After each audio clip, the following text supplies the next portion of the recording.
ਸਵੇਰੇ ਆਪਾਂ ਖਬਰ ਸਾਂਝੀ ਕੀਤੀ ਸੀ ਪਈ ਹਵਾਈ ਦੇ ਮਾਊ ਜਿਹੜਾ ਆਈਲੈਂਡ ਆ ਉੱਥੇ ਅੱਗ ਲੱਗੀ ਹੋਈ ਆ। ਇੱਕ ਨਹੀਂ, ਇੱਕ ਤੋਂ ਵੱਧ ਅੱਗਾਂ ਲੱਗੀਆਂ। ਉਹਦੇ ਨਾਲ ਹੁਣ ਤੱਕ 6 ਲੋਕਾਂ ਦੀ ਮੌਤ ਹੋ ਚੁੱਕੀ ਹੈਗੀ ਆ। ਇੱਕ ਹਿਸਟੋਰਿਕ ਟਾਊਨ ਪੂਰੀ ਤਰ੍ਹਾਂ ਸੜ ਕੇ ਸਵਾਹ ਹੋ ਗਿਆ। ਲੋਕਾਂ ਨੇ ਓਸ਼ਨ ਦੇ ਵਿੱਚ ਛਾਲਾਂ ਮਾਰ ਦਿੱਤੀਆਂ, ਜਿੱਥੋਂ ਜੋ ਫਿਰ ਫਾਇਰ ਡਿਪਾਰਟਮੈਂਟ ਆ ਉਹਨਾਂ ਨੇ ਇਹਨਾਂ ਲੋਕਾਂ ਨੂੰ ਬਚਾਇਆ। ਐਕਟਿੰਗ ਗਵਰਨਰ ਸਿਲਵੀਆ ਲੂਇਕ ਉਹਨਾਂ ਨੇ ਕਿਹਾ ਵੀ ਸਾਡੀਆਂ ਕਈ ਪੂਰੀ ਦੀਆਂ ਪੂਰੀ ਕਮਿਊਨਿਟੀਜ਼ ਵਾਈਪ ਆਊਟ ਹੋ ਗਈਆਂ ਹੈਗੀਆਂ। ਨਾਲ ਦੀ ਨਾਲ ਉਹਨਾਂ ਨੇ ਬੇਨਤੀ ਕੀਤੀ ਆ ਵੀ ਜਿਹੜੇ ਵੀ ਟਰੈਵਲਰਸ ਆ ਉਹ ਉੱਥੇ ਹਵਾਈ ਦੇ ਵਿੱਚ ਟਰੈਵਲ ਨਾ ਕਰਨ। ਇਹ ਸੇਫ ਪਲੇਸ ਨਹੀਂ ਹੈ ਇਸ ਟਾਈਮ ਦੇ ਉੱਤੇ ਟਰੈਵਲ ਕਰਨਾ। ਜੋ ਲਹਿਣਾ ਕਰਕੇ ਇੱਕ ਕੋਸਟਲ ਟਾਊਨ ਆ, ਉਹ ਲਗਭਗ ਸਾਰਾ ਜਿਹੜਾ ਆ ਸੜ ਕੇ ਸੁਆਹ ਹੋ ਗਿਆ। ਬੜਾ ਹਿਸਟੋਰਿਕ ਟਾਊਨ ਸੀ।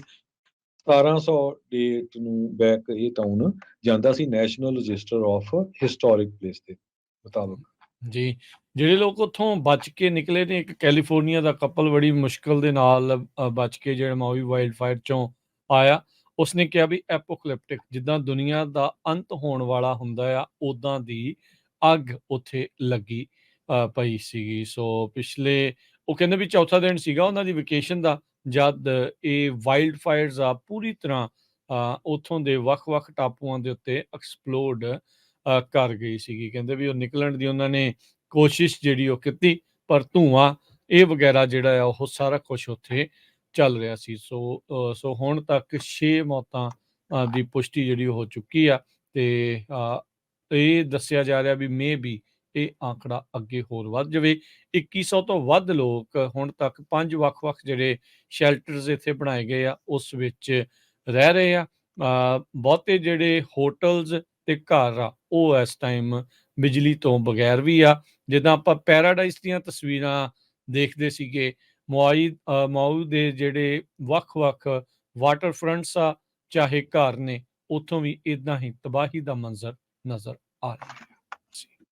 ਸਵੇਰੇ ਆਪਾਂ ਖਬਰ ਸਾਂਝੀ ਕੀਤੀ ਸੀ ਪਈ ਹਵਾਈ ਦੇ ਮਾਊ ਜਿਹੜਾ ਆਈਲੈਂਡ ਆ ਉੱਥੇ ਅੱਗ ਲੱਗੀ ਹੋਈ ਆ। ਇੱਕ ਨਹੀਂ, ਇੱਕ ਤੋਂ ਵੱਧ ਅੱਗਾਂ ਲੱਗੀਆਂ। ਉਹਦੇ ਨਾਲ ਹੁਣ ਤੱਕ 6 ਲੋਕਾਂ ਦੀ ਮੌਤ ਹੋ ਚੁੱਕੀ ਹੈਗੀ ਆ। ਇੱਕ ਹਿਸਟੋਰਿਕ ਟਾਊਨ ਪੂਰੀ ਤਰ੍ਹਾਂ ਸੜ ਕੇ ਸਵਾਹ ਹੋ ਗਿਆ। ਲੋਕਾਂ ਨੇ ਓਸ਼ਨ ਦੇ ਵਿੱਚ ਛਾਲਾਂ ਮਾਰ ਦਿੱਤੀਆਂ, ਜਿੱਥੋਂ ਜੋ ਫਿਰ ਫਾਇਰ ਡਿਪਾਰਟਮੈਂਟ ਆ ਉਹਨਾਂ ਨੇ ਇਹਨਾਂ ਲੋਕਾਂ ਨੂੰ ਬਚਾਇਆ। ਐਕਟਿੰਗ ਗਵਰਨਰ ਸਿਲਵੀਆ ਲੂਇਕ ਉਹਨਾਂ ਨੇ ਕਿਹਾ ਵੀ ਸਾਡੀਆਂ ਕਈ ਪੂਰੀ ਦੀਆਂ ਪੂਰੀ ਕਮਿਊਨਿਟੀਜ਼ ਵਾਈਪ ਆਊਟ ਹੋ ਗਈਆਂ ਹੈਗੀਆਂ।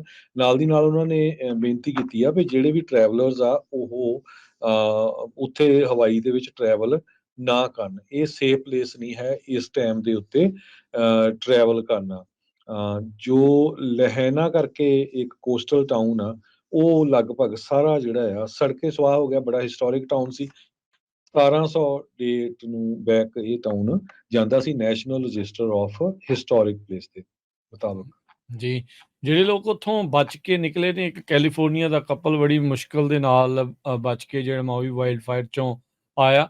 ਉਸਨੇ ਕਿਹਾ ਵੀ ਐਪੋਕਲਿਪਟਿਕ, ਜਿੱਦਾਂ ਦੁਨੀਆ ਦਾ ਅੰਤ ਹੋਣ ਵਾਲਾ ਹੁੰਦਾ ਆ, ਉਦਾਂ ਦੀ ਅੱਗ ਉੱਥੇ ਲੱਗੀ ਪਈ ਸੀਗੀ। ਸੋ ਪਿਛਲੇ ਉਹ ਕਹਿੰਦੇ ਵੀ ਚੌਥਾ ਦਿਨ ਸੀਗਾ ਉਹਨਾਂ ਦੀ ਵਕੇਸ਼ਨ ਦਾ, ਜਦ ਇਹ ਵਾਈਲਡ ਫਾਇਰਸ ਆ ਪੂਰੀ ਤਰ੍ਹਾਂ ਉੱਥੋਂ ਦੇ ਵੱਖ-ਵੱਖ ਟਾਪੂਆਂ ਦੇ ਉੱਤੇ ਐਕਸਪਲੋਡ ਕਰ ਗਈ ਸੀਗੀ। ਕਹਿੰਦੇ ਵੀ ਉਹ ਨਿਕਲਣ ਦੀ ਉਹਨਾਂ ਨੇ ਕੋਸ਼ਿਸ਼ ਜਿਹੜੀ ਉਹ ਕੀਤੀ, ਪਰ ਧੂੰਆਂ ਇਹ ਵਗੈਰਾ ਜਿਹੜਾ ਆ ਉਹ ਸਾਰਾ ਕੁਛ ਉੱਥੇ ਚੱਲ ਰਿਹਾ ਸੀ। ਸੋ ਹੁਣ ਤੱਕ 6 ਮੌਤਾਂ ਦੀ ਪੁਸ਼ਟੀ ਜਿਹੜੀ ਹੋ ਚੁੱਕੀ ਆ, ਤੇ ਇਹ ਦੱਸਿਆ ਜਾ ਰਿਹਾ ਵੀ ਵੀ ਇਹ ਆંકੜਾ ਅੱਗੇ ਹੋਰ ਵੱਧ ਜਾਵੇ।